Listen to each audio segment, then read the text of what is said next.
On Doomsday, my husband Tremaine sued me for divorce, accusing me of being a failed mother and wife. He even demanded all the properties and custody of my daughter. However, inside the courtroom, I heard a shocking sentence. It was the voice of my 7-year-old daughter, Zariah, asking the judge, "Your Honor, can I show you something my mommy doesn't know?" The judge nodded his head. My daughter stepped forward, raised her tablet, and pressed the play button. When the video started, everyone in the room froze in stunned silence. Before the story begins, please leave us a comment telling us which state or city you are watching from. Do not forget to like and subscribe so this channel can grow and bring you more exciting stories. That morning began like any other in their home. Nyala, dressed in simple clothes, had been toiling in the kitchen since dawn. The faint aroma of a hot breakfast mixed with the scent of detergent from the washing machine spinning in the laundry nook. Nyala moved quickly but silently, making almost no noise. Over the years, she had learned to move like a shadow in her own home, an effort not to disturb the peace of her husband, Tremaine. At 6 in the morning, Tremaine came down from the second floor. He looked immaculate. As soon as he appeared in his freshly pressed shirt, Nyala immediately placed a mug of hot, black coffee and a steaming breakfast plate on the table. Tremaine sat down and took the mug without even looking at her. "The coffee is a little bitter today," Tremaine said dryly, his eyes fixed on his cell phone screen. "I'm sorry, honey. I thought I measured it right this time," Nyala replied in a low voice. Tremaine did not respond. He simply pushed the breakfast away from his plate and ate a few spoonfuls in silence. Nyala stood near the table, awkwardly waiting for any other order. There were none. The silence between them was so dense and cold that it seemed to freeze the hot steam rising from the coffee on the table. Nyala had forgotten the last time they shared a breakfast filled with laughter. It was probably 2 or 3 years ago when Tremaine started working late and his business trips became longer. "Is Zariah up?" Tremaine asked without lifting his face. "Yes, honey, she is showering. She will be down for breakfast soon," Nyala said.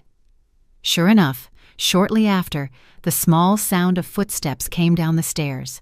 Zariah, their 7-year-old daughter, ran toward them in her neat private school uniform. Her smile was bright, a stark contrast to the atmosphere of the morning. "Good morning, Mommy and Daddy." Zariah kissed Nyala on the cheek and headed toward Tremaine. He finally put down the phone and forced a slight smile toward his daughter. "Good morning, Princess. Finish your food. Daddy will take you to school." "Wow, I'm going with Daddy," Zariah exclaimed with joy. Nyala exhaled a sigh of relief. At least in front of Zariah, Tremaine made an effort to act with warmth. This brief breakfast hour was the only family time they had. As soon as Zariah finished eating, Tremaine stood up immediately, grabbed his briefcase, kissed Zariah on the forehead, and headed to the front door. As always, he walked past Nyala as if she were not there. Not a goodbye, not a kiss, not even a glance. Only the roar of his luxury car driving away left Nyala alone in the vastness of her large house. Nyala spent the rest of the morning with her routine, clearing the table, washing the dishes, doing the laundry, and tidying the rooms. She did it all with efficiency. She always strove to keep the house perfect. She thought that if the house was clean enough, if the food was delicious enough, if she was quiet enough, maybe the old Tremaine would return. But the old Tremaine seemed to have left a long time ago. At noon, Nyala went to pick Zariah up from school. This was her favorite time of the day. She loved listening to Zariah chatter about her friends, her art class, or her lunchbox. "Mommy, today I got 5 gold stars from the teacher. I answered the question right," Zariah chirped happily, holding her mother's hand. "Wow, my daughter is so smart," Nyala congratulated sincerely, pinching her little nose. When they arrived home, while Nyala was helping Zariah take off her shoes, she heard the sound of a motorcycle pulling up in front of the main door. A uniformed courier shouted her name. "Nyala, a package for you!" Nyala frowned. She had not ordered anything. She walked to the front door and received a large, thick brown envelope. There was no sender name, only the logo of a law firm in the upper right corner. Nyala's heart began to beat uncomfortably. "Who is it, Mommy?" asked Zoraya, who had followed her. "I don't know, Princess. It's probably just junk mail. Go change and then we'll have lunch," Nyala said, trying to keep her voice steady. After Zoraya ran to her room, Nyala sat on the sofa in the living room. Her hands trembled slightly as she ripped open the envelope. Inside was a thick stack of papers. The first sentence on the top page made Nyala gasp for air. Petition for dissolution of marriage. Nyala's world seemed to stop. Her ears were ringing. She reread the words, hoping her eyes had deceived her. Plaintiff, Tremaine. Defendant, Nyala. Reason for the suit. The wife has totally failed in the fulfillment of her marital duties. Nyala felt nauseous. Failed. She had dedicated her entire life to this house. She had given up her career at Tremaine's request. She had taken care of Zoraya. She made sure Tremaine's shirts were spotless every morning. What did he mean by failed? She continued reading the following chapters. Her eyes went out of focus at the demands Tremaine was presenting. The demands were cruel. Tremaine was not only asking for a divorce, but he was also requesting full custody of Zoraya, alleging that Nyala was emotionally unstable and incapable of raising the child properly. And most devastating of all, he demanded the totality of the marital assets, including the house they lived in, with the argument that Nyala had not contributed financially and that all assets were solely the result of Tremaine's efforts. Nyala collapsed weakly onto the cold hardwood floor, the papers scattered around her, so that was why Tremaine had been so cold for months. This had been a plan hatched in secret behind her back. The front door opened. Tremaine had returned from work unusually early. He stood in the doorway looking at Nyala slumped on the floor and then at the scattered papers. His expression was cold and without a shred of guilt. "Honey, what does this mean?" Nyala's voice trembled, and tears began to well up. Tremaine took off his shoes in silence. He walked over, loosening his tie. He did not deny it or explain. He simply said coldly, "It is exactly what you read. I don't want to live with you anymore, Nyala. You have failed. You have failed as a wife and as a mother." "Failed?" Nyala moaned in disbelief. "I have taken care of this house and raised Zoraya." "Taken care of the house?" Tremaine scoffed with disdain. "The only thing you have done is spend my money. Zoraya needs a better mother, a competent one, not someone who only knows how to cry and complain like you. But all the property, this house, and Zoraya, honey, you can't take them from me." Nyala began to scream hysterically. Tremaine crouched down and looked at her with a sharp look filled with hatred that Nyala had never seen before. "I can and I will. My lawyer has all the evidence gathered. You won't get anything, Nyala. You will leave this house without a single dollar." Tremaine stood up and smoothed his suit. He looked toward the stairs, making sure Zoraya couldn't hear. "And get ready." Tremaine grinned a chilling smile that froze Nyala's blood. "My lawyer says that even your own daughter will testify in court about how incompetent you are as a mother." Nyala froze in terror, and her heart shattered into pieces. Tremaine not only wanted to divorce her, but he wanted to destroy her completely. Nyala did not sleep that night. After the cruel confrontation, Tremaine had retired to the guest room and locked the door, as if Nyala were a threat. Nyala spent the night in her daughter's room, sitting in the chair by the bed, watching Zoraya's peaceful face as she slept. Her tears did not stop falling. How could Tremaine say that Zoraya would testify against her? Zoraya was everything to her. What would they have told her little girl? That thought tormented her more than any other accusation. The next morning, Tremaine acted as if nothing had happened. He woke Zoraya up, prepared her uniform, and took her to school. He did not speak a word to Nyala. When Zoraya asked why her mother had puffy eyes, Tremaine answered with indifference, "Mommy isn't feeling very well, Princess." After they left, true terror took hold of Nyala. She had to fight. She couldn't give up on Zoraya so easily. She grabbed her phone and looked for the names of renowned divorce lawyers in the city. But the harsh reality hit her soon. Lawyers needed money, a retainer, a consultation fee. Nyala realized she had no money. For all these years, Tremaine had only given her a monthly allowance, budgeted exactly for groceries and Zariah's school expenses. There was no room to save anything. Her only hope was their joint account, the one she believed was their family emergency fund. With trembling hands, Nyala opened the banking app on her phone. She entered the password with her heart hammering. When the balance appeared on the screen, Nyala felt her legs fail. 0. The account was at $0. It couldn't be. There should be hundreds of thousands of dollars in there. Nyala refreshed repeatedly, hoping for a system error, but the number 0 stared back at her. She opened the transaction history, and her eyes widened with horror. Over the last 6 months, Tremaine had been systematically withdrawing large amounts of money, transferring them to another account Nyala didn't know. The last withdrawal had been made just 3 days ago, emptying the rest of the account. Tremaine had planned this. He wasn't just leaving. He had deliberately crippled her financially so she couldn't fight back. Nyala cried in despair. How was she going to hire a lawyer without a single dollar? She remembered her wedding jewelry. She ran to her room and opened her jewelry box. It was empty. Only a few imitation trinkets remained. Tremaine had taken even her heirlooms. In her desperation, Nyala remembered an old friend who worked at a legal aid agency. She called her and told her the situation between sobs.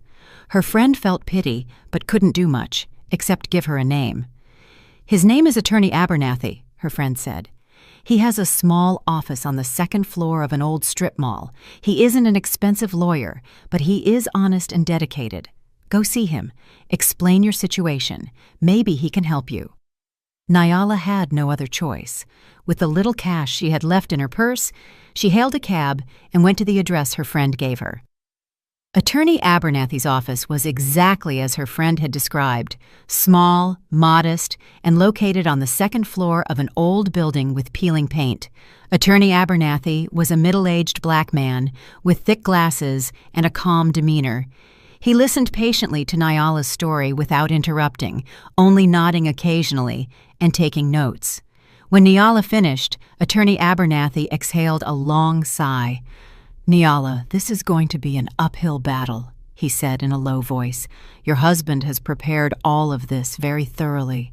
He doesn't just want a divorce. He wants to destroy you." "I know, attorney, but I don't care about the properties.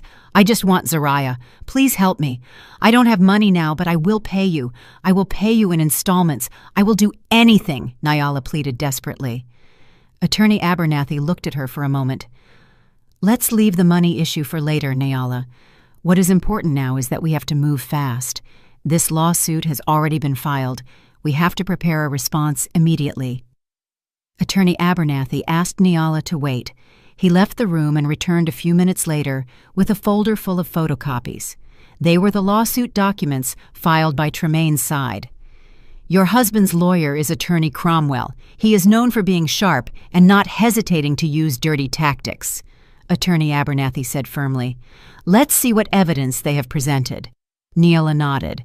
Her heart was beating hard. Attorney Abernathy opened the folder. The first page was photographs.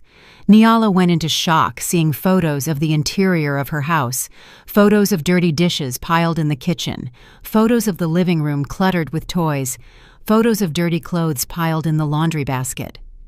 "But this is unfair," Nyala protested. "These are photos he took when I was sick. I had a high fever for 3 days, and Tremaine didn't want to help at all. He took them on purpose." "Nyala, I'm afraid this is manipulated to make it look like you are a lazy person who doesn't maintain the house," Attorney Abernathy said with a bitter expression. They turned to the following pages. They were credit card statements. Nyala saw a list of charges for luxury handbags, jewelry, and dinners at expensive restaurants she had never bought. "That's not me. I didn't buy these things." "Was it an additional card in your name?" asked Attorney Abernathy. "Yes, an additional one. Tremaine managed it. He told me to use it if I needed to, but he took it often, saying his main card had exceeded the limit. Oh my God, he set me up. Nyala felt the world spinning. She realized that every small kindness from Tremaine was actually part of his evil plan. And then Attorney Abernathy stopped at a thick document toward the end. And this is the most damaging thing, Nyala. What is it, Attorney? It is the testimony of an expert witness, a child psychologist. Attorney Abernathy handed the report to Nyala. She read it. The report was written in cold, clinical terms. It said that the psychologist had conducted covert observations of Nyala's interactions with Zarya. The conclusion was that Nyala was emotionally unstable, neglected her daughter's needs, and was a detrimental mother to Zarya's psychological development. The report recommended full custody for Tremaine for the mental health of the child. This makes no sense. When? When was this observation done? I never met a psychologist. Nyala's voice shook violently. According to this report, the observation was conducted in public places, at the park, at the mall, and when you picked up your daughter from school, Attorney Abernathy explained, staring at her. That's crazy. Zarya always seemed happy with me. This is defamation. Who is this psychologist? Attorney Abernathy flipped the cover of the report. Her name is Valencia, a lady named Dr. Valencia, he said. Here are all her credentials. She seems very professional and convincing. Attorney Abernathy looked at Nyala seriously. Nyala, do you know this woman, Valencia? Nyala shook her head, bewildered. Her tears began to fall again. No, Attorney, I don't know her. I have never seen her in my life.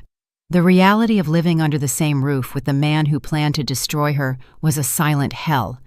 Tremaine had not left the house. He had simply moved into the guest room. The once warm house now felt like a frozen battlefield, with emotional landmines hidden in every corner. Nyala had to live with her enemy, see him every morning, and pretend everything was normal in front of Zarya. Tremaine executed his strategy perfectly in front of the child. He was the best father in the world. He used to come back from work earlier than usual, something he hadn't done in months. He brought expensive gifts. One night he came back with a big box featuring a cartoon princess. "This is your new tablet, Zarya," Tremaine exclaimed, hugging the girl. "This is much better than the old one. It has a better camera, and Daddy installed lots of games for you." Zarya's eyes shone. "Wow, thanks, Daddy." Nyala, who was folding laundry in the living room, could only swallow hard. Her heart ached. She knew what Tremaine was doing. He was buying their daughter's loyalty. Nyala couldn't compete. She didn't have $1 to buy Zarya anything. "You see, Princess," said Tremaine, looking at Nyala with a sneer while turning on the new tablet. "When you live with Daddy later, you'll be able to buy a new toy every week, unlike someone who only knows how to fold clothes." Nyala stopped the movement of her hands. She had a knot in her chest. She wanted to scream. She wanted to insult Tremaine, but she couldn't in front of Zarya. If she got angry, it would only prove Tremaine's accusation that she was emotionally unstable. So Nyala just continued folding the clothes in silence, head bowed, letting Tremaine's poison fill the room. The terror continued daily. Tremaine systematically undermined Nyala's authority as a mother. If Nyala prepared dinner, Tremaine came into the kitchen, tasted the food, and said in front of Zarya, "Honey, the soup is a little salty again. It's okay. Tomorrow we'll order takeout." If Nyala got ready to help Zarya with her homework, Tremaine interrupted her. "Let me do it. The way Mommy teaches you is too complicated. You're going to get confused." Nyala felt smaller and smaller, more and more invisible in her own home. She began to doubt herself. Did she really cook badly? Was she really incapable of teaching her daughter? Tremaine played his role too well, making Nyala seem like an inept woman. Zarya, trapped in the middle, began to show signs of confusion. It was clear she loved her mother, but she also enjoyed all the attention and gifts from her father. Sometimes Zarya clung to Nyala as if seeking protection, but other times she seemed uncomfortable, especially after Tremaine whispered something to her. One night, Nyala couldn't sleep. She walked silently to Zariah's room to make sure her daughter was okay. She opened the door slightly. Zariah was sleeping deeply. On her desk was the new tablet Tremaine had bought her. But as Nyala got closer to tuck Zariah in, she saw something strange. Zariah's small hand was clutching something under the pillow. It wasn't her favorite teddy bear. Nyala looked very carefully. Her heart skipped a beat. It was Zariah's old tablet, the cheap one with the screen cracked in several places, the one Nyala always told her not to play with for fear the pieces of glass might hurt her. Nyala frowned. Why did Zariah still keep this broken tablet? Why hide it under the pillow when the newer tablet was on the desk? Nyala didn't understand. She thought it was just a child's emotional attachment to an old toy. She didn't know that broken tablet held a secret that was going to change everything. She returned to her room. Her mind was even more confused. The climax happened a few days later. Nyala was waiting for Zariah to return from school. She had promised Zariah she would bake her favorite chocolate cake, but an hour passed after dismissal time, and Zariah didn't arrive. Nyala called the school. They told her Zariah had been picked up by Tremaine. Nyala's heart sank. Tremaine hadn't told her anything. She called Tremaine several times, but he didn't answer. 2 hours passed. 3 hours passed. Nyala was almost crazy with worry, pacing back and forth in the living room with tears in her eyes.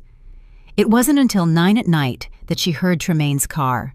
Zariah entered laughing, carrying a large bag full of things from an amusement park. Behind her, Tremaine walked calmly with a smirk. "Where have you been, honey? Why did you take Zariah without telling me? I was dying of worry," Nyala shouted with a voice containing tears and rage. "Daddy took me to Wonderland Park, Mommy. It was so much fun," Zariah exclaimed happily. Tremaine looked at Nyala coldly. "So what? I'm her father. I have the right to take my own daughter. Besides, you aren't doing anything at home." "But you should have told me. Why? So you could ruin our fun with your drama?" It was then that Nyala smelled it. It was a woman's perfume, a soft but unfamiliar scent permeating Tremaine's shirt. It wasn't Nyala's perfume, nor was it the cologne Tremaine usually wore. "Honey, you—" Tremaine followed the direction of Nyala's gaze. He knew she had smelled it. He didn't flinch. Instead, he smiled. He waited for Zariah to run to her room to put away her new toys. Alone, Tremaine approached Nyala. His face was very close, and his voice hissed low, full of venom. "Did you notice? Did you really think I was going to live forever with a woman as boring as you? You are nothing compared to her." Nyala took a step back, gasping for air. There was another woman. All of this, all the accusations, were nothing more than an attempt to get rid of her to be with the other one. "Who is she?" Nyala whispered. "None of your business. She is a successful, intelligent woman who knows how to please a man, unlike you." That night, Zariah came to Nyala's room. "Mommy, why are you crying?" Nyala wiped her tears immediately. "I'm okay, Princess. My head just hurts a little." Zariah looked at her mother with a look hard to decipher. "Are you really sick, Mommy? Daddy says that since you are sick, you are often sad and angry. Daddy said that if I go live with him later, Mommy will be able to rest and get better." Nyala's heart shattered. Tremaine had been injecting poison into her little daughter's mind. He had manipulated Zariah into believing it was an act of kindness to leave her side because her mother was sick. Nyala hugged Zariah tight. "Zariah, listen to me. I am not sick. I just love you so much. I promise I won't get angry anymore." But the damage was already done. Nyala saw hesitation in her daughter's eyes. Tremaine, who was listening to the conversation from the doorway, only sneered in the darkness. He walked past Nyala, who was still stunned, and gave a little tap on his wife's shoulder, feigning sympathy. "Enjoy your time," Tremaine mocked in a low voice in Nyala's ear. "Soon she won't even want to call you Mom." The mediation hearing was a cruel joke. They were seated in a small, stuffy room. The court-appointed mediator tried to find middle ground. Attorney Abernathy began with a calm voice. "Tremaine, Nyala doesn't ask for much. She only wants custody of Zariah, or at least shared custody. Regarding property, we can talk about it." Before Attorney Abernathy could finish, Attorney Cromwell, well-dressed and expensive, interrupted him quickly. "There is nothing to talk about," Attorney Cromwell said harshly. He slammed the file he had in his hands onto the table. "Our client's position is clear. Nyala is the failed party in this marriage. It has been proven that she has failed in maintaining the home and raising the child. Our client demands full custody for Zariah's future." Tremaine sat beside him with a blank face, as if he were the victim. "I only want the best for my daughter," he said with a tone of fake sadness. "Taking her mother away is the best for her?" Nyala trembled. Attorney Cromwell chuckled. "Nyala, if you keep insisting, we will take this to trial, and I assure you that all the evidence we have will humiliate you. The photos, the credit card statements, the expert testimony. You had better sign this agreement. Our client is being benevolent by allowing you to leave the house without any countersuit. Leave my house with nothing and without Zariah." "Are you crazy?" Nyala screamed. The mediator tried to intervene, but Tremaine and his lawyer were inflexible. The mediation broke down completely. Attorney Abernathy patted Nyala on the shoulder as they left. "Stay strong, Nyala. The real fight begins now." The first day of trial approached. Nyala had a knot in her stomach since morning. Attorney Abernathy reminded her to keep calm at all costs. The courtroom was cold and intimidating, with high wooden walls, heavy chairs, and the judge's gavel looking very authoritative. Tremaine was sitting on the opposite side, looking very confident with Attorney Cromwell. The trial began. Attorney Cromwell was first. He spoke fluently, and his voice was loud and sure. He presented his version of the facts. He showed the photos of the messy house, accusing Nyala of being a lazy and dirty housewife. He showed the credit card statements, accusing Nyala of being wasteful and financially irresponsible. "Your Honor," Attorney Cromwell said dramatically, "while my client Tremaine worked hard to earn money, his wife was at home wasting it and neglecting her daughter and her home." Nyala wanted to scream that it was all a lie, that Tremaine had set her up, that he had used the card, that he had taken the photos on purpose when she was sick. But the only thing she could do was clasp her hands under the table. Attorney Abernathy stopped her with a reassuring look. When it was Attorney Abernathy's turn, he tried to refute. He explained that the photos were taken out of context. He explained that the credit card statements had been used by Tremaine himself. But his arguments sounded weak. It was Nyala's word against the physical evidence presented by Attorney Cromwell. The judge took notes, but his expression was unreadable. And then came the moment Nyala feared most. "The plaintiff calls his expert witness," Attorney Cromwell said. "Dr. Valencia, child psychologist." The courtroom door opened. A woman entered. Nyala held her breath. The woman was beautiful, very elegant.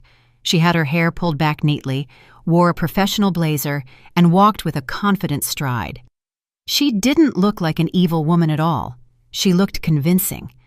As the woman took her oath, Nyala smelled the same perfume, the same fragrance that permeated Tremaine's shirt that night. Nyala's heart stopped. It was her, Tremaine's mistress, and she was posing as a child psychologist. Valencia sat in the witness box. She spoke calmly, her diction clear, using psychological terms that sounded very professional and impressive. "Yes, Your Honor," Valencia began to testify, answering Attorney Cromwell's question. "I conducted observations of the natural behavior of Mrs. Nyala and her daughter Zariah over the last 3 months." "And what were your findings, Doctor?" asked Attorney Cromwell. Valencia opened her notes. "My findings were very concerning. I found a pattern of behavior in Mrs. Nyala that tends to be inconsistent and emotionally volatile. There are signs of significant emotional distress." Valencia began to detail the lies one by one, turning facts into deadly weapons. First observation. At a shopping mall, Mrs. Nyala pulled Zariah forcefully, speaking to her loudly, which made Zariah cry in fear in front of people. This shows a low capacity for emotional regulation.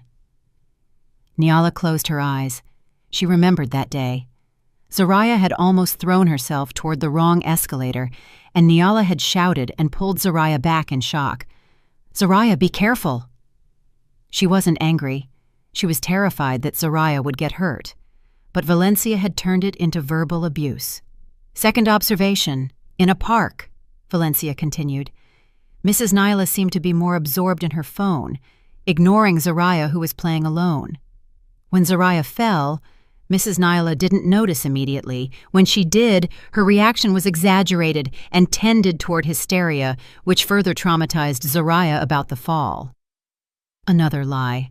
Nyala remembered she was texting about the grocery list Tremaine had asked for. Zariah tripped, and Nyala got genuinely scared. She ran immediately, hugged, and consoled Zariah. Her reaction was that of a concerned mother, not a hysterical one. "My conclusion," said Valencia, staring at the judge with a steady voice, "is that Mrs. Nyala does not have the stable emotional capacity to raise a 7-year-old girl. There are strong signs of parentification syndrome, where Mrs. Nyala subconsciously projects her own unhappiness and emotional problems onto the child. For Zariah's mental health, I strongly recommend full custody for the father, Mr. Tremaine, who is the more stable figure." The room fell silent. Valencia's testimony was very powerful, very scientific, very destructive. Nyala cried silently. "It's a lie," she whispered to Attorney Abernathy. "It's all a lie. She is Tremaine's mistress. It's her." "Calm down, Nyala," Attorney Abernathy replied tensely. "Don't react. That's what they want." Attorney Abernathy stood up for cross-examination. He tried.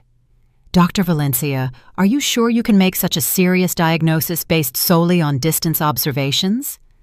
Valencia smiled slightly. "On the contrary, counselor, natural observations, without the subject being aware, are the most accurate. There is no manipulation. It is pure, real behavior." "You were paid by Mr. Tremaine for this testimony, isn't that right?" "I was paid for my professional services, counselor, not for my conclusions. My conclusions are objective and based on data from the field," Valencia retorted cleverly. Attorney Abernathy was at a dead end. Valencia had dodged too well. She had covered all the holes. The trial adjourned for the day. Nyala left the room with her legs shaking. She felt destroyed. She saw Tremaine smiling slightly, nodding to Valencia with a look of satisfaction. In the lobby, Nyala leaned against the wall and sobbed. "We lost, attorney. We lost. They have everything." Attorney Abernathy remained silent for a moment. Then he stared at Tremaine and Valencia, who were walking together in the distance, discreetly separated, but not entirely far apart. "Not yet, Nyala," Attorney Abernathy said, in a low voice, eyes narrowed. "I know something is wrong. The way she looks at him when she thinks no one sees her is not the way a professional psychologist looks at a client." Attorney Abernathy turned to Nyala. "We have to find out who she really is." A few days before the next hearing, Attorney Abernathy called Nyala to his office. His face looked tired. The stack of papers on the desk looked thicker than before. "Nyala, I tried to trace the woman's background."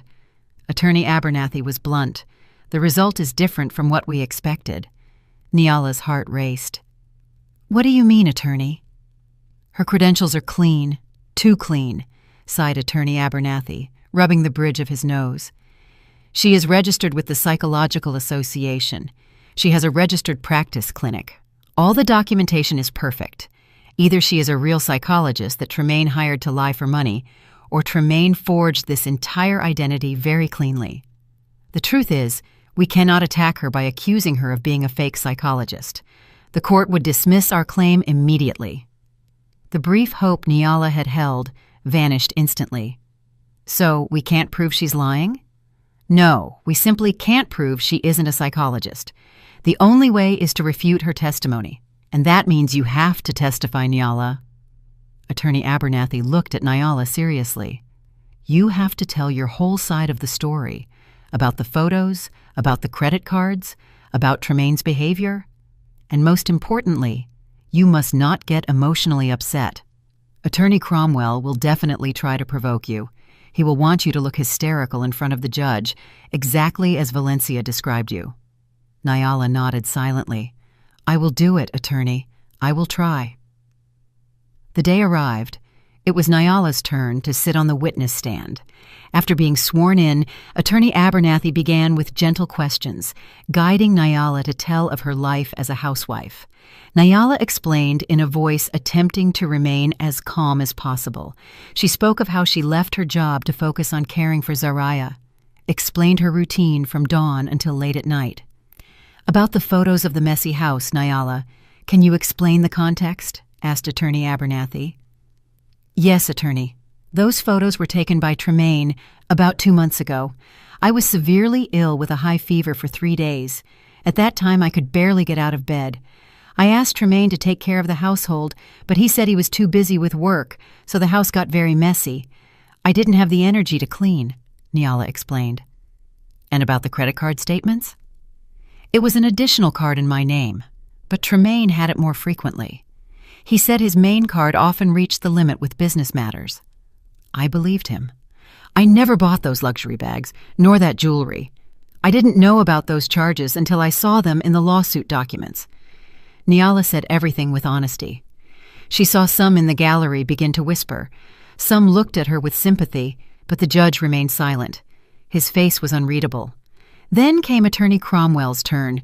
The cunning lawyer stood up, smoothed his tie, and walked toward the witness stand with a sneer.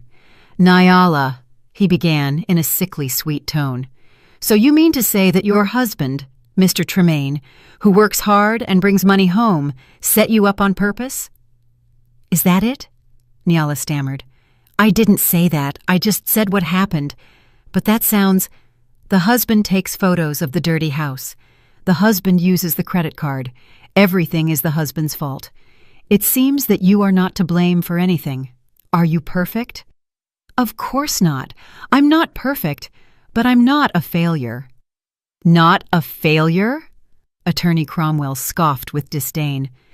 Nyala, you said you were sick when those photos were taken. Do you have any medical report proving you were gravely ill for 3 days? Nyala remained silent. I didn't go to the hospital. I just took medicine from the pharmacy. I thought I would recover. So there is no proof, Attorney Cromwell attacked quickly. It's just your word against real photographic evidence. Interesting. Attorney Cromwell moved to another topic. About the credit cards. You say your husband used them, but the card is in your name. Did you ever inform the bank that the card was being misused?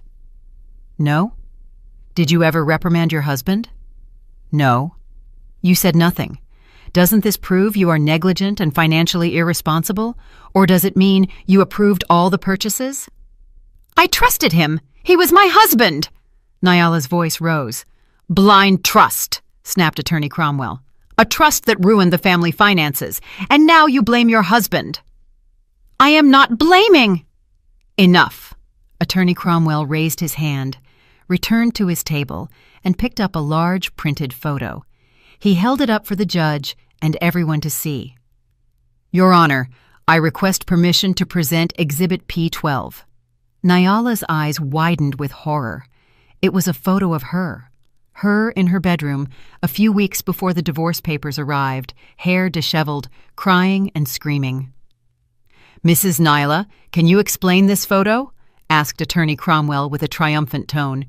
Nyala trembled violently. Tears began to well up again. Isn't this real proof of what Dr. Valencia said? Volatile emotions, hysteria. Is this the face of a competent mother?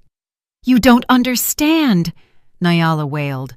Her tears were now pouring down. That night, Tremaine had just come home. He called me a useless wife. He said I was a burden. He insulted me. He said I didn't deserve to be Zaraya's mother. He provoked me. So you admit it? Attorney Cromwell attacked without giving her a breath. You admit you screamed hysterically. You admit you lost control.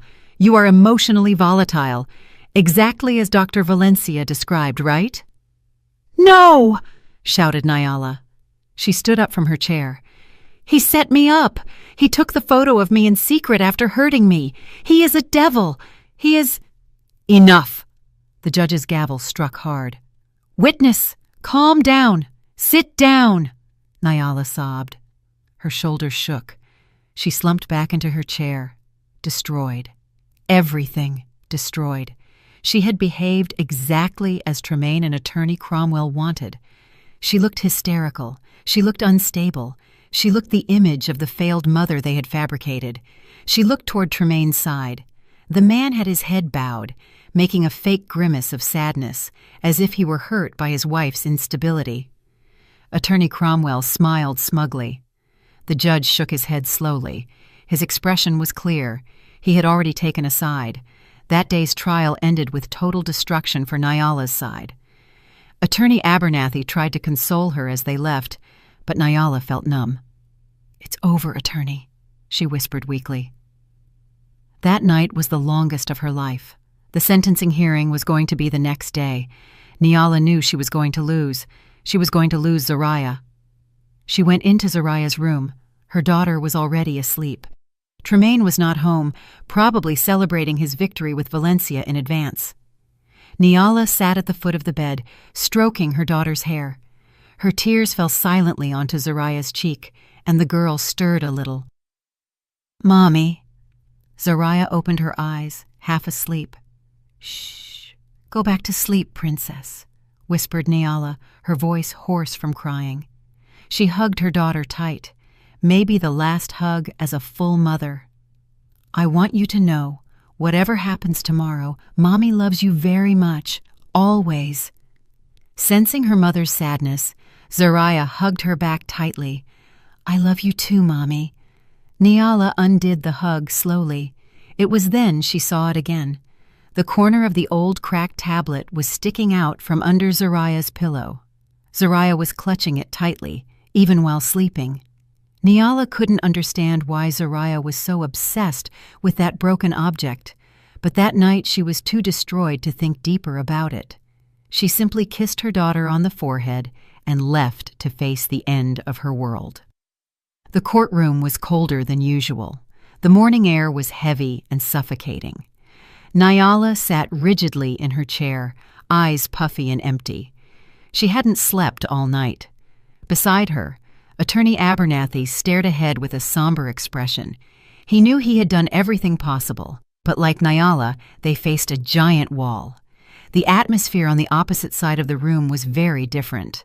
Tremaine looked fresh and confident in a new suit. He smiled occasionally and exchanged quiet jokes with Attorney Cromwell. Victory was before his eyes. In the gallery, Nyala saw Valencia. The woman was seated elegantly, dressed in a cream-colored dress, looking at Nyala with a barely visible smile, the smile of the victor. The judge entered. The room fell silent instantly. Nyala's heart beat so hard it hurt. "In the matter of the divorce petition, registry number, family court case number," the judge began formally. "Today's subject is the reading of the verdict. But before that—" He requested both parties present their closing arguments. Attorney Cromwell stood up first. He summarized his victory skillfully. "Your Honor," he said loudly, "during this trial we have seen irrefutable evidence. The photographic proof showing Mrs. Nyala's neglect of household tasks, the financial proof showing her irresponsibility, and most importantly, the testimony of the eminent child psychologist, Dr. Valencia, who objectively and scientifically presented the defendant's emotional instability." Attorney Cromwell pointed to Nyala. "We even witnessed Mrs. Nyala's hysterical conduct in this courtroom during the last trial, which supports Dr. Valencia's diagnosis and is clearly recorded." He turned toward Tremaine. "On the other hand, we have Mr. Tremaine, a capable father, financially successful, and above all emotionally stable and genuinely concerned for his daughter's future. Your Honor, the choice here is very clear. It is not about punishing the wife, but about saving the child.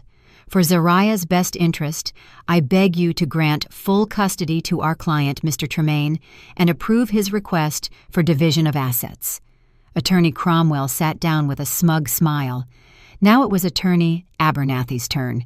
He stood up slowly, looked around the room without looking at the judge. "Your Honor," began Attorney Abernathy with a soft but firm voice, "what we have witnessed here is not proof. It is character assassination, a very well-planned defamation. Photos can lie. One can take a photo of the best chef's kitchen in the world at the wrong moment and make it look dirty. Statements can be manipulated, especially when one party has total financial control and the trust of the other. And the expert testimony, the testimony of an expert who only observed from a distance and drew radical conclusions from a few fragments of incidents out of context, is stronger than the deep maternal love a mother has accumulated over 7 years." Attorney Abernathy looked directly at Tremaine. "Your Honor, we are not saving a girl. We are witnessing a greedy husband try to get rid of his wife, steal her assets, and cruelly take away the only thing that is most precious to her, her daughter. Nyala is a good mother." His voice trembled slightly with emotion. "She is not perfect. No mother is. But she has dedicated her life to Zariah. Do not allow this well-woven defamation to destroy that bond. I beg you to judge with conscience." Attorney Abernathy sat down. The room was silent. His argument had been excellent, emotional, but Nyala knew it wasn't enough. Attorney Abernathy's argument was based on belief. Attorney Cromwell's argument was based on physical evidence and expert testimony. In the eyes of the law, the winner was already obvious. The judge cleared his throat, put on his glasses, and opened the thick file in front of him. This was the moment. Having reviewed all documents from both parties, heard all testimonies, and considered all evidence presented, the judge began with an expressionless tone. Her heart shrank. "The court notes that the plaintiff, Mr. Tremaine, has been successful in presenting significant evidence." The judge continued.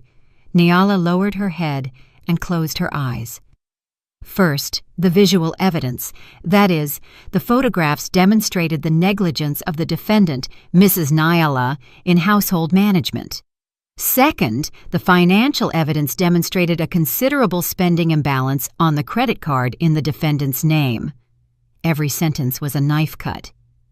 "And most damaging," said the judge, his voice sounding definitive, "is the testimony of the expert witness, Dr. Valencia, regarding Mrs. Nyala's emotional state. This testimony was unfortunately reinforced by the defendant's own conduct in the last trial, providing the court with a very troubling image of the psychological environment for the child's growth." Nyala began to cry silently. It was over. Tremaine looked at Nyala, and a slight, cruel smile of victory appeared at the corner of his mouth. Valencia behind him sat up straighter in her seat, ready to applaud. With all considerations mentioned above, and especially for the best interest and mental health of the minor Zariah, the judge raised his gavel, and Nyala closed her eyes, ready to hear the sentence that would destroy her life. "The court rules! Stop!" The voice was small, but it cut through the silence of the courtroom.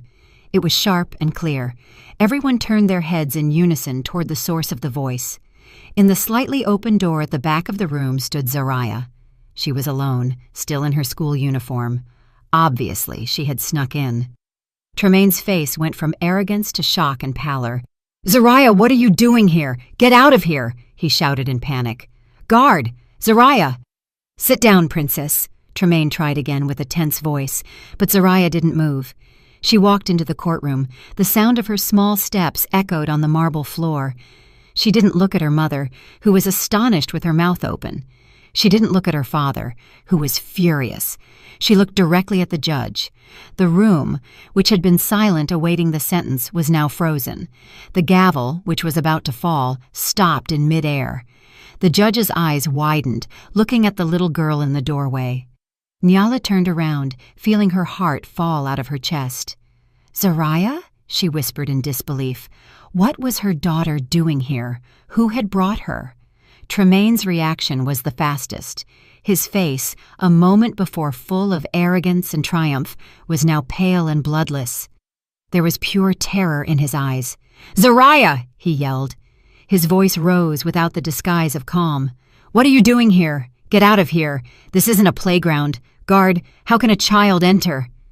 Zariah shrank at her father's scream. but she didn't back down. Instead, she walked deeper into the room. "Zariah, Daddy said turn around and sit down," Tremaine shouted again, now half standing. His lawyer, Attorney Cromwell, was also bewildered. He stood up and shouted at the judge, "Your Honor, this is a procedural outrage. This trial is confidential. A minor should not be here and should not interrupt the proceeding. Order your staff to remove the child." Nyala was still frozen. She was confused. A part of her mind was shattering over the fact that Zariah was in this horrible place. The other part trembled with fear. What was Zariah going to say? Had Tremaine succeeded in poisoning her completely? Would Zariah tell the judge she preferred her father? The thought made Nyala nauseous. "Your Honor, out of consideration." Attorney Abernathy's voice rang out suddenly, stopping Attorney Cromwell. "This child has come with an obvious purpose. This is about her future. We cannot ignore her." The judge raised his hand. His face was grave. "Silence, everyone!" his voice echoed. He stared at Tremaine and Attorney Cromwell, silencing their protests. Then, his gaze turned to Zariah. His expression softened. Zariah approached slowly, her small steps echoing loudly on the silent marble. She stopped in the center, between the tables of the two lawyers. She looked directly at the judge sitting on his high throne. "Your Honor," Zariah said with a trembling voice, but clear to the whole room, "I'm sorry to interrupt." "It's okay, Princess," said the judge with a more paternal tone. "Why are you here? Who brought you?" "I came alone. My auntie brought me, but I snuck in. I heard my daddy say my mommy is bad." Tremaine's eyes went wide. "Zariah, watch your words." "Silence, Mr. Tremaine," shouted the judge. "Let the child speak." Nyala covered her mouth. Tears began to flow. Zariah swallowed as if gathering courage. She looked at the judge again. Her pure, clear eyes showed sincerity. "Daddy said my mommy is bad. Daddy said my mommy gets very angry.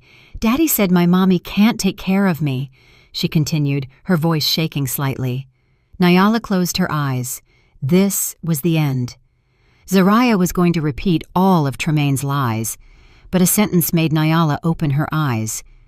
"But can I show you something?" Zariah looked at the judge with pleading eyes. "Something my mommy doesn't know." That phrase hung in the air. "Something my mommy doesn't know." Nyala frowned. What did she mean? Attorney Cromwell jumped up again. "Your Honor, this is absurd. A recording from a child cannot be used as evidence. This is an invasion of privacy recorded without permission." "That recording proves the lies of your expert witness, Attorney Cromwell," retorted Attorney Abernathy sharply. "This is very intriguing. Enough arguing." The judge banged his gavel. His eyes, previously paternal, now shone intensely. He sensed there was a big lie. "Clerk, help this child. Connect that device to the court monitors right now." "No!" Tremaine screamed desperately. He gripped the edge of the table with white knuckles. "I object, Your Honor. This is a setup." "Your objection is noted, Mr. Tremaine. Now sit down," ordered the judge. A clerk approached Zariah quickly and carefully took the cracked tablet. He looked for a cable, and moments later the large monitor screens on the courtroom wall went black and then showed Zariah's tablet home screen. Tremaine covered his face. Valencia behind him seemed to shake violently. Zariah, now standing next to the clerk, looked at the screen. She didn't look at Nyala or Tremaine. She was focused on her mission. "This one," she pointed to a video file in the gallery. The clerk clicked on it. A video thumbnail appeared. "Go ahead, Princess," said the judge. "Play the video." Zariah stretched out her small index finger. She pressed the play button on the screen. The video started. The large monitor screen flickered. The shot was slightly shaky and tilted. The angle was low, as if recorded from behind something. A quiet laugh was heard. "It's our living room," whispered Nyala, recognizing the sofa and the large plant pot in the corner of the room.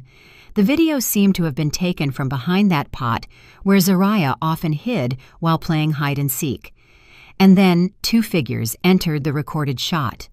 Tremaine and Valencia. Not Valencia in the professional blazer like in court, but Valencia in fine, comfortable loungewear.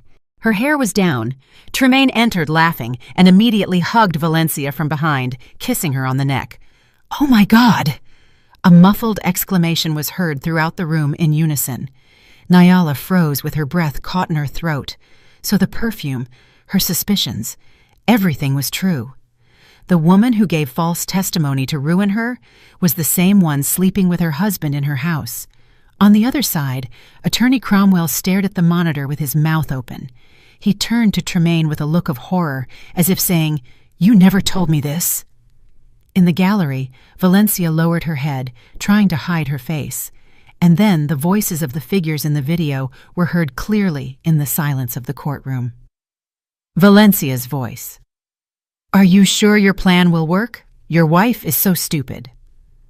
Tremaine's voice, laughing with certainty. "Stupid and submissive. She won't suspect anything. All the money has already been transferred to your account, baby." "Are you sure?" Nyala felt her legs fail. Her money, her joint account, had been transferred to Valencia's account. "Oh, God," Attorney Abernathy murmured beside her, his eyes fixed on the screen. The video continued. Tremaine sat on the sofa and pulled Valencia onto his lap. Tremaine's voice. "Once the verdict comes out tomorrow, I will officially get custody of Zariah. We will sell this house from hell immediately and move to Switzerland, far away from her." Valencia's voice, coquettish. "And Zariah seems very attached to her mother."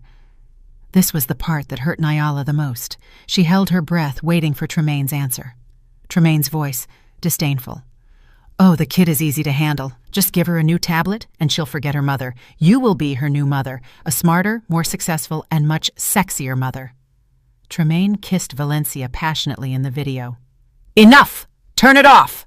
Tremaine screamed in rage. He jumped from his chair, trying to run toward the clerk's table to stop the video.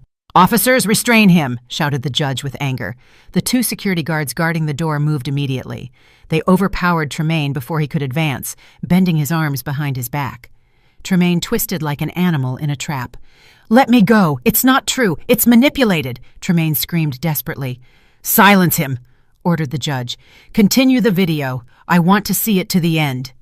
The video continued playing, oblivious to the chaos in the room. Now it was Valencia's turn to speak. Valencia's voice. "I'm still a little worried.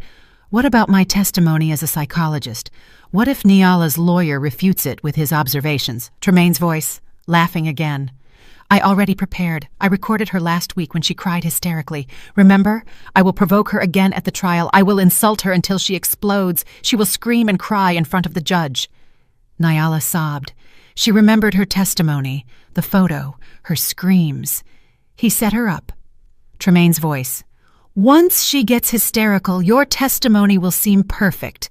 The judge will see for himself that she is an unstable, crazy woman. No one will believe her.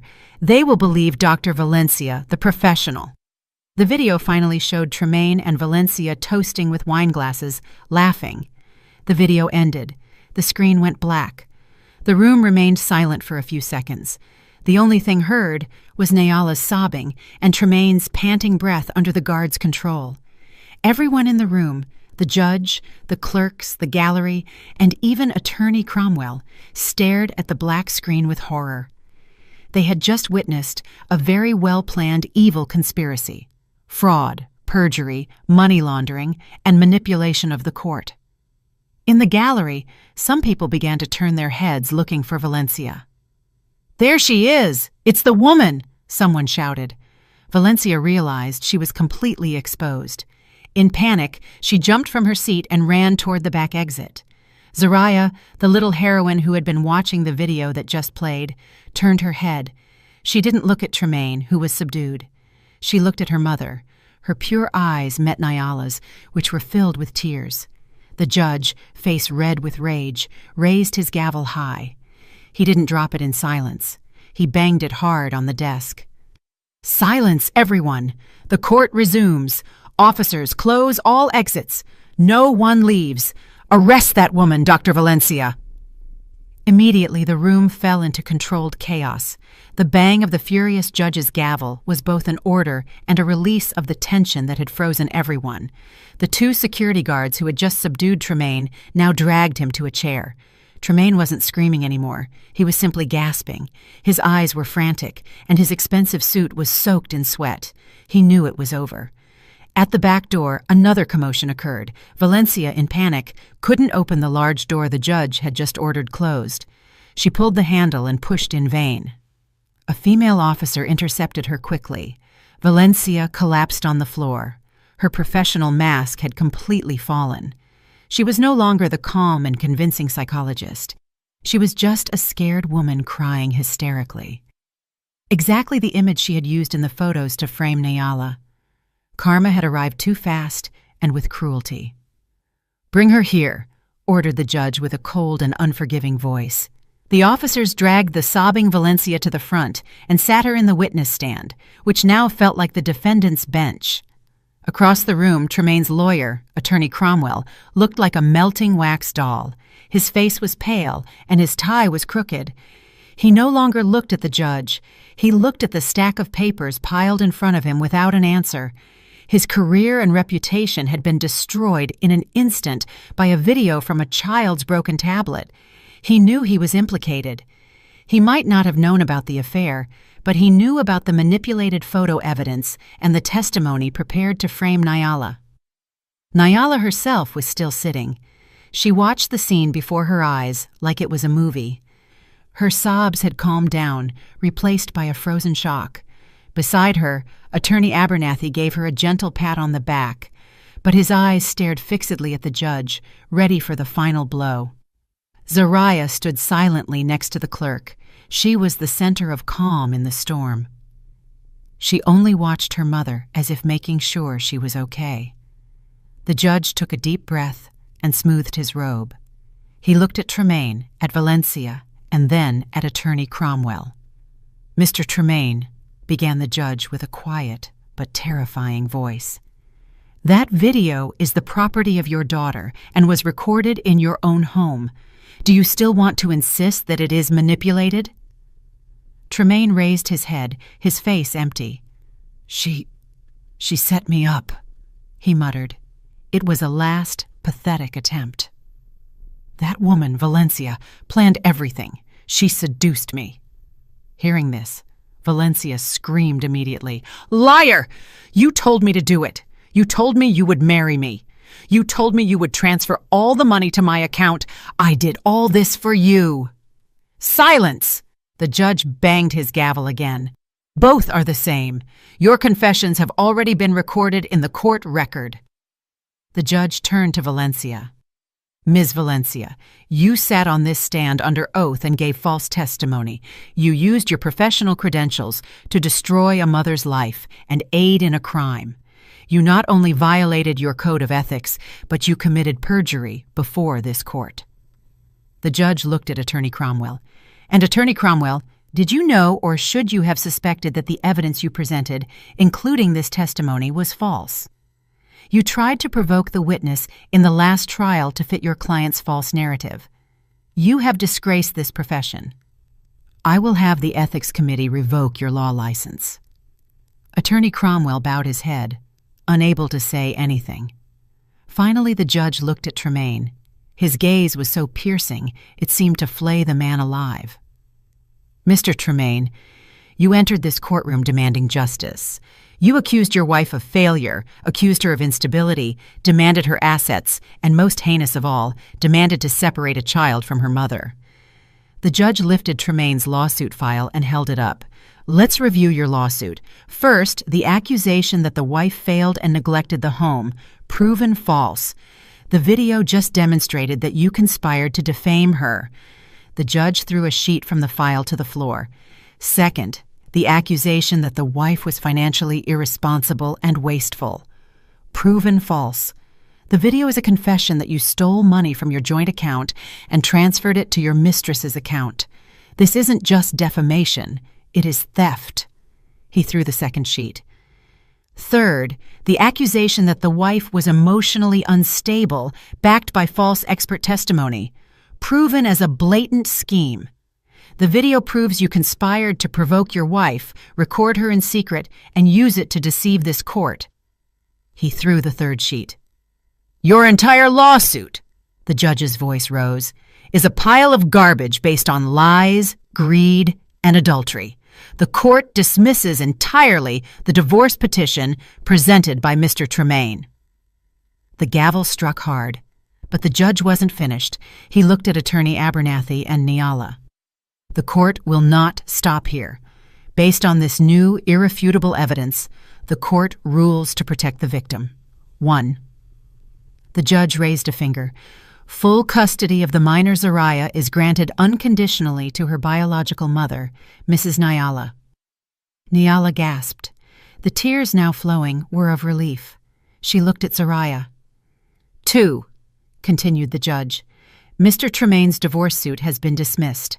However, the court suggests that Mrs. Nyala file a countersuit right now. Mrs. Nyala, do you wish to divorce your husband? Attorney Abernathy whispered.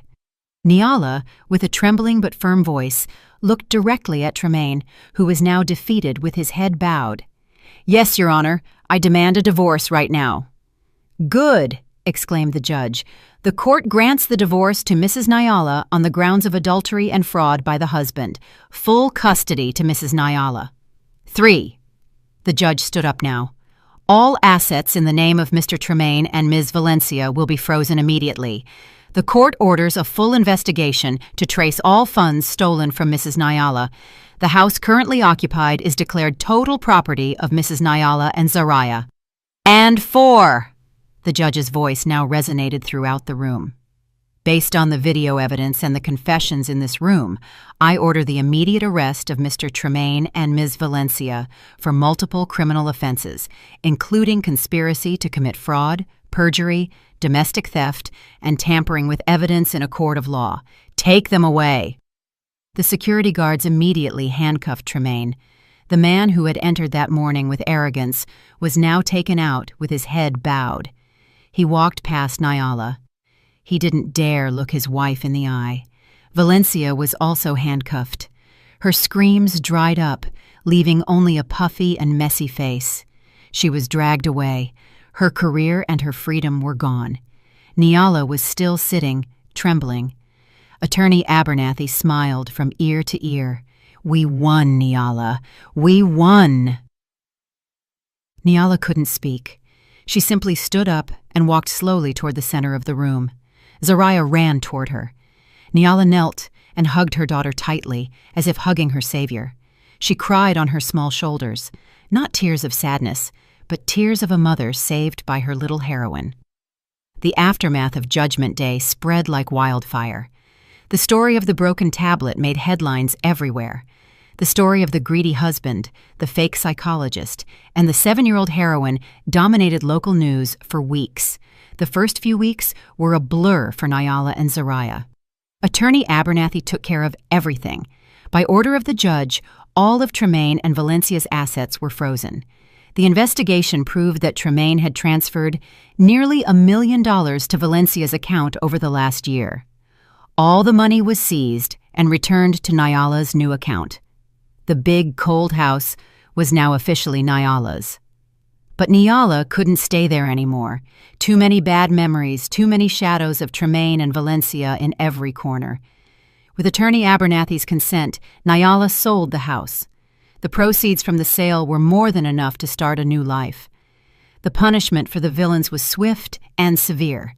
Given the overwhelming evidence, Tremaine was sentenced to 12 years in prison for fraud, theft, and perjury. Valencia, whose psychologist credentials turned out to be real but criminally used, was sentenced to 8 years, and her license to practice was permanently revoked. The cunning attorney Cromwell was immediately disbarred by the Ethics Committee and faced criminal charges for his participation in the conspiracy. Karma had been paid in full. 3 months after that Judgment Day, the laughter of children was heard in a small green park. Nyala, with the weight of worry gone from her face, smiled as she watched Zariah on the swing. They had moved, not to a big house, but to a modest and cozy 3-bedroom apartment. It was full of photos of the two of them and smelled of cookies Nyala had baked. Nyala had started a small catering business from home. Her culinary skills, which Tremaine always belittled, were now praised by many.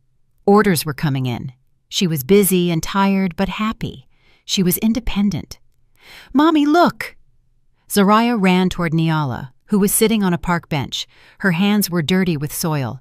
"The flowers are going to bloom soon." Nyala smiled, stroking Zariah's short hair. "Wow, my daughter is very good at planting things."